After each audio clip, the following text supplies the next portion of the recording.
Andro Dunos 2 is the sequel to the original Andro Dunos, which was released in 1992. So, was resurrecting this title from the dead a success or a failure?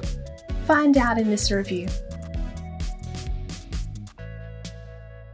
Andro Dunos 2 plays like a classic retro shmup, from the look and feel to the challenging and sometimes chaotic gameplay. There are 3 difficulty levels, Journey, Arcade and Android, to choose from, with Andro Dunos 2 also having the option to increase the credits. This will essentially increase the number of continue screens you get before you hit a game over screen. On top of this, there are also some different presets to map the weapons. As for the difficulty itself, it can get hard, so the easier difficulties would definitely welcome, but it will provide a challenge if you go looking for it. One awesome feature when you go to stage select is either that you can choose to play that level as a single level, or you can continue to play from that selected level. This is great for a first playthrough, as you can continue from the level you hit the game over screen on. Be aware, if you just hit game start, it will automatically start from the first tutorial level. The gameplay itself is simple. You get one regular shot and one power shot called hyper shots for each of the 4 weapon types. Not only is each weapon unique, with some firing behind you,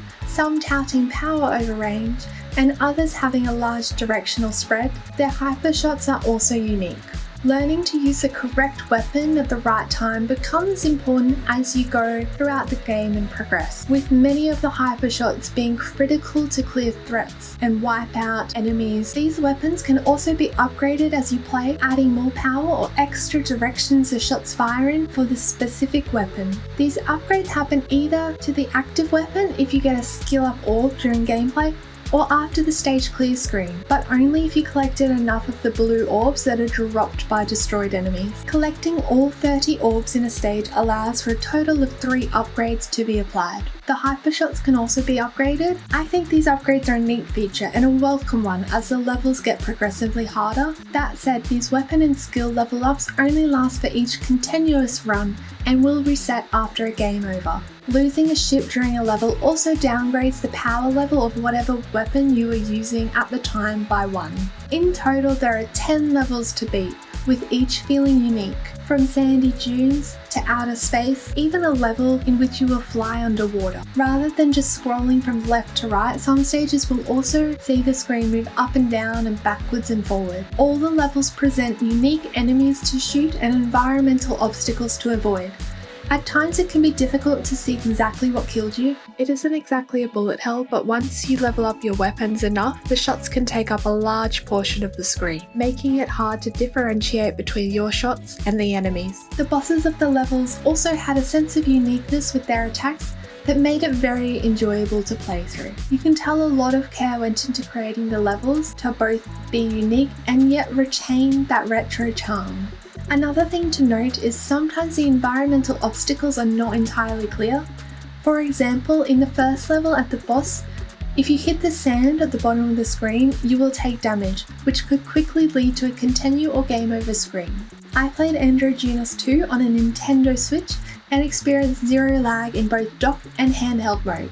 It felt very responsive and accurate to play. The graphics are really stunning. They are a love letter to the arcade shooters of the 90s. The colours of the shots fired by the weapons really pop and stand out against the backgrounds. On the Switch version, there are even some lovely artwork around both sides of the screen, although it is a little bit of a missed opportunity, as it remains the same regardless of the level being played. It would have been really cool if this had changed to match the current level you were on. The game sounds wonderful, with a soundtrack straight from an arcade. The sounds of the shots themselves are also crisp, and it comes together to create an energized atmosphere. Andro Dunos 2 can only be described as a successful recreation of the bygone 90s arcade era of shmups. It triumphs in capturing that arcade feeling whilst having subtle mechanic enhancements that really bring it into this generation of gaming. The lack of online leaderboards may be a letdown for more competitive players.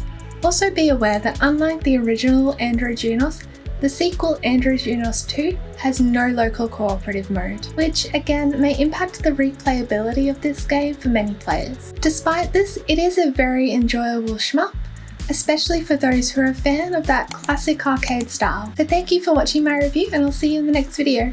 Bye bye!